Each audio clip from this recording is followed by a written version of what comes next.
But yeah, we got some juicy stuff to get into today. Krystal and Saagar under attack from the Free Press, Bari Weiss, and Benjamin Netanyahu himself, the literal modern day Adolf Hitler, the genocidal war criminal.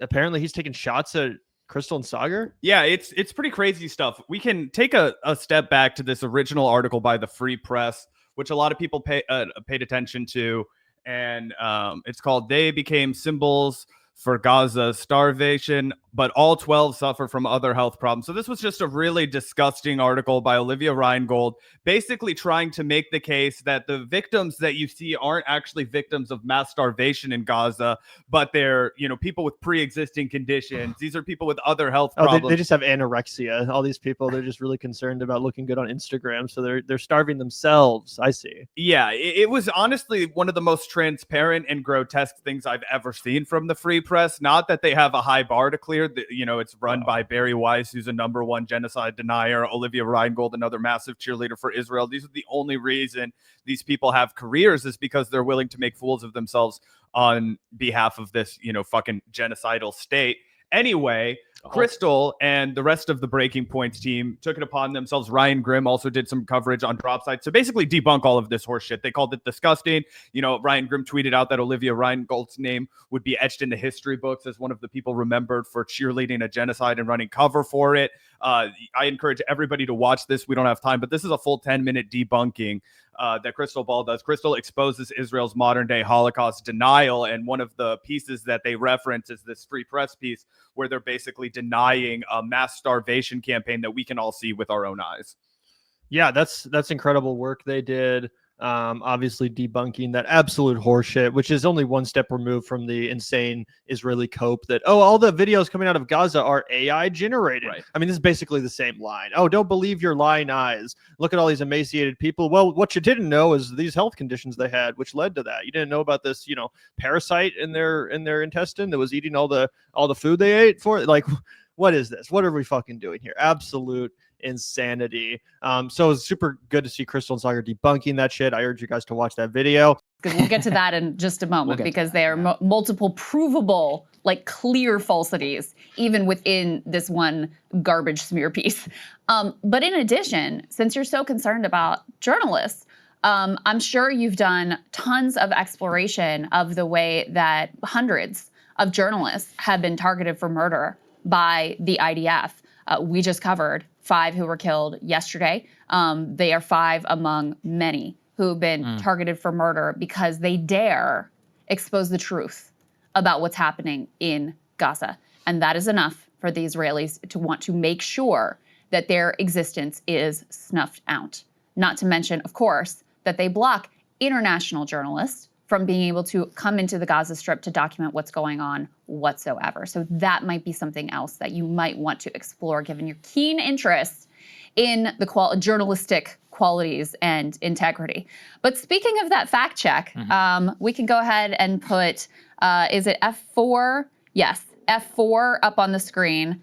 Ryan, I actually didn't even read that whole piece because I can't, but Ryan did, and noted that there were multiple provable falsities in this one piece that was put up to, attest to their incredible journalism. In particular, they write this: why have these reporters ignored credible reports of the UN and its allied organizations themselves blocking the distribution of aid in Gaza? Okay, that is not true. And why are they twisting the truth about Hamas's theft of aid? Also not true, and you don't have to listen to me. You can listen to Israeli military officials who said as much to the New York Times, hardly a pro-Palestine outlet. Similarly, why have they ignored the fact that the UN's associated body that attempts to assess whether there is a famine monkeyed with the metrics for its assessment in Gaza? But the Free Press fired back. Yeah, absolutely. And they put out this ridiculous horseshit piece yesterday called Journalists Against Journalism. Our critics can call us any name they like. That doesn't change the facts. And this is by the entire editorial board of the Free Press.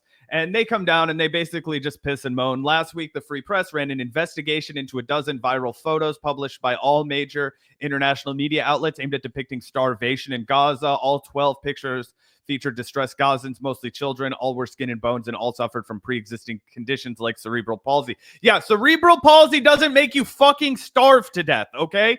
Crucially, that last piece of information was absent from the captions or news stories they accompanied.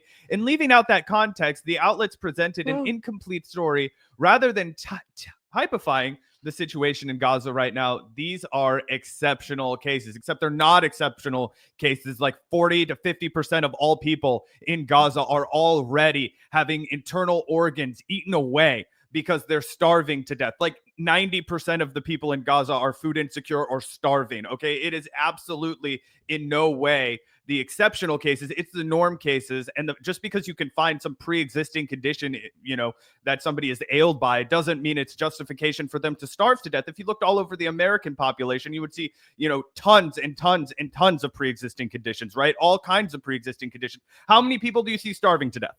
Yeah, exactly. That's just utter fucking insanity. And also, what's this thing with these 12 victims, these 12 photos? I don't know about you guys. I've seen a lot more than 12 victims. Like every time I open my fucking X feed or whatever social media, Reddit, like I've seen a lot more than 12 victims. So I don't know why they've decided to cherry pick 12 photos or whatever and be like, actually, here's what's going on. But what about the other 200,000 that I've seen? Yeah, exactly. And the other thing that I thought was really disgusting and disappointing about this was it looks like CNN immediately capitulated to the Free Press. It's like journalistic outlets love to boast about quote unquote impact. And this story has had more than its share. CNN updated its piece after our reporting, noting at the top that the story had been, quote, updated to reflect new information regarding the conditions of some of the subjects, end quote. So did the Washington Post, issuing a correction to say that it had incorrectly used a year-old photo in its current coverage of, quote, mass starvation in Gaza. The Guardian issued no correction, but stealthily added one important detail to its coverage, that a previously featured child had cerebral palsy. So this is them doing like a victory lap because of the fucking, reach that their coverage has, quote unquote, when in reality, it's just the fealty that all mainstream media shows to Israel. And the fact that as soon as this next tweet that we're going to show you comes up, actually, I think it's 2 tweets from now. Either way, Benjamin Netanyahu himself had to get in and put his thumb on the scale to, make sure this reporting had an impact. Well, if you scroll down, they go on to mention Krystal Ball. It says, to Krystal Ball, host of Breaking Points, our journalism was, quote unquote, just so disgusting. Ball's co-host, Saagar Enejti, chimed in to compare our reporters to Holocaust deniers, saying that, quote unquote, key tenet of Holocaust denial is trying to claim that many of the initial victims or purported victims had other preconditions, and that's part of the reason why they died. Nice. That's a great point from Saagar. That's very accurate. A lot of times, Holocaust deniers, they won't necessarily straight up deny the Holocaust, but they will downplay it a lot.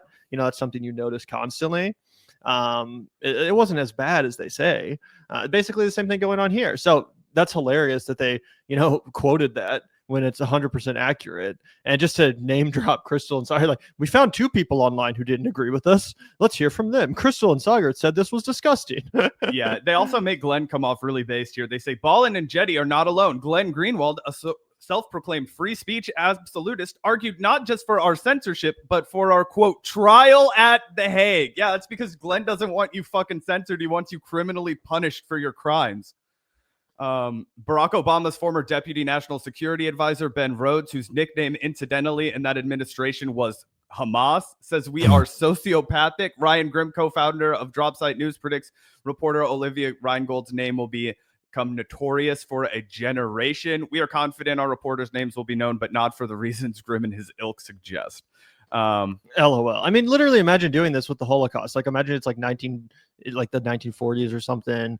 People have just, found out about the horrors of the Holocaust following the Nuremberg trials and all that stuff, and photos start coming out. Imagine journalists cherry picking through the photos of emaciated Holocaust victims, finding 12 of them, going into their medical records, figuring out whatever pre-existing conditions they have, and then trying to blame it on that. Can you fucking imagine? But that's literally what's happening here. Genuinely insane that they, were so petty that they had to publish a whole follow-up article, not only doubling down on their Holocaust denial, but also like name dropping people who had more actual moral clarity than they did, and the balls to honestly report on this atrocity. Yeah, 100%. And they get absolutely clobbered by Ryan Grimm in this Substack piece for Dropside. He says the new Free Press editorial defending its famine denial includes fundamental errors. The news outlet founded by Bari Weiss, the Free Press, issued an editorial today defending its recent reporting efforts that have sought to undermine claims that Gaza is facing a famine. The outlet's reporters have probed the medical histories of many of the children who have died or are dying of starvation and malnutrition, and found that they also had pre-existing health conditions. And then if you scroll down here, he kind of gets into the meat and potatoes of their inaccuracies. He said, they then repeatedly assert that they are not propagandists, but are journalists who are only concerned with accuracy. In the next breath, they parrot a flagrant lie from the Israeli government. Had they not spent half of their editorial accusing us of getting things wrong and the other half celebrating their commitment to journalistic accuracy, I'd leave it there. But they did not do that, so I won't. But they did do that, so I won't. They write this. Why have these reporters ignored credible reports of the United Nations and its allied organizations themselves blocking the distribution of aid in Gaza? And why are they twisting the truth about Hamas's theft of aid? Similarly, have they ignored the fact that the United Nations associated body that attempts to assess whether this is a famine monkeyed with the metrics for its assessment in Gaza? The link to quote credible reports goes to a Fox News report and is not remotely credible. The UN is not blocking aid. The link regarding Hamas theft of aid goes to a Free Press article. Even Israeli media admits Hamas is not looting aid. The IDF maintains 24/7 drone surveillance of every inch of the aid distribution zones. Looting any by Hamas would be trumpeted by the IDF. And the list goes on and on. He cites Krystal Ball's much more detailed look at their claims and goes on there.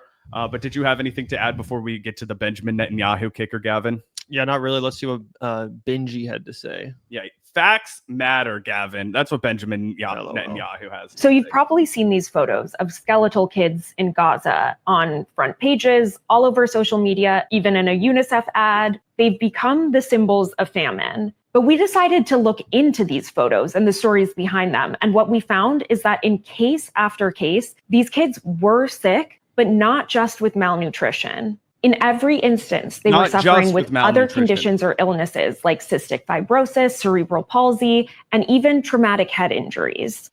None of which cause starvation. Those things are totally unrelated to starvation.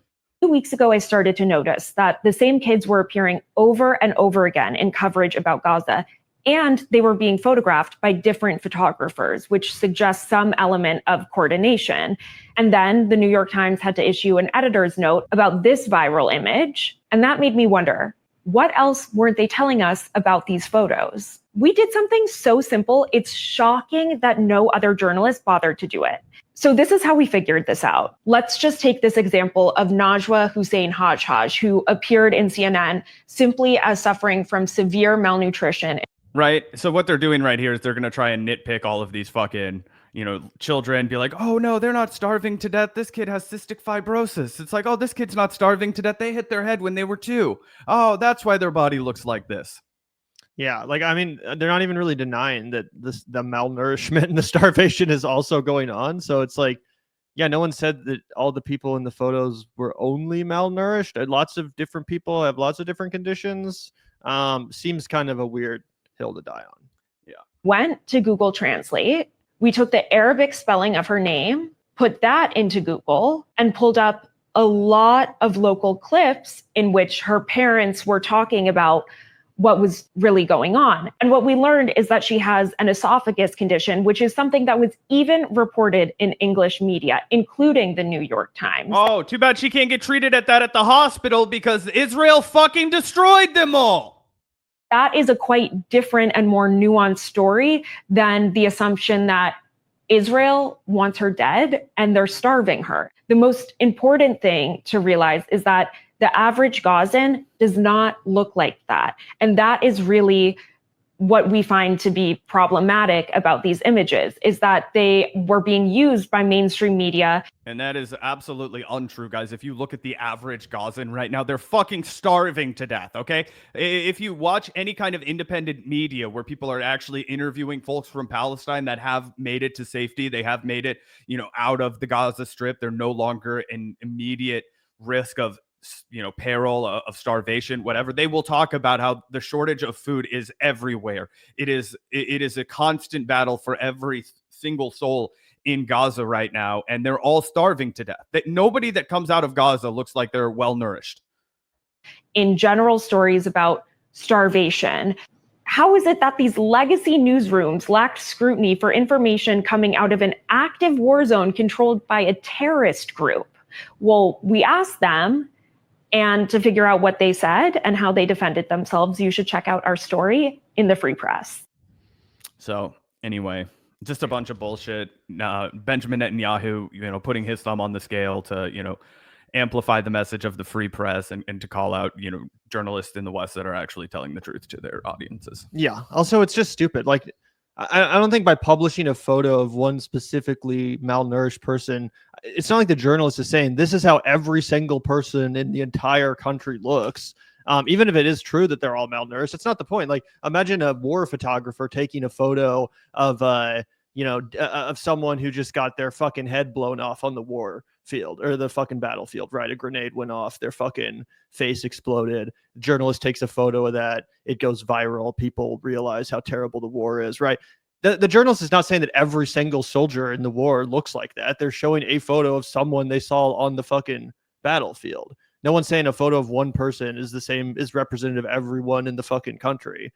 So that's just a stupid, like, fake gotcha anyway.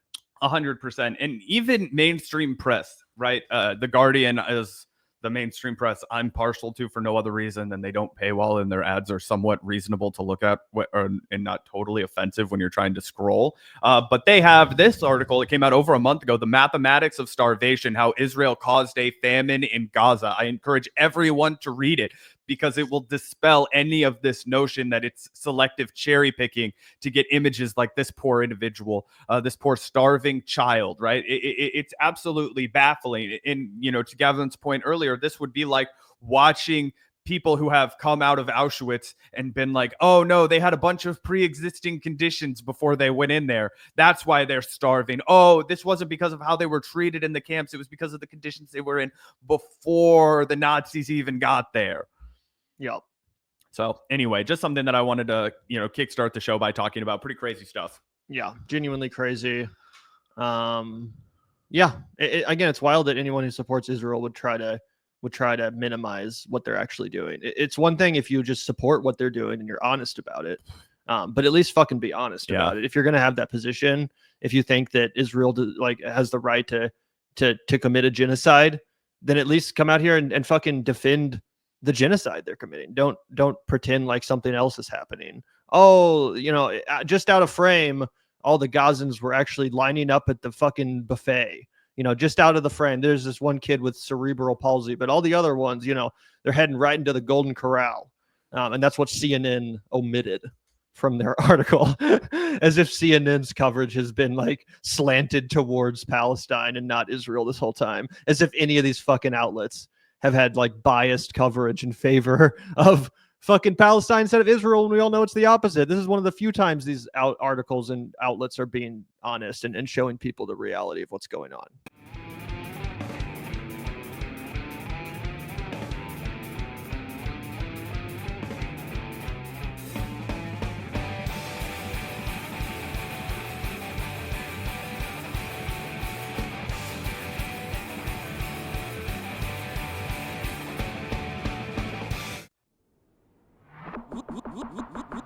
Look out the door if you hear an ambulance.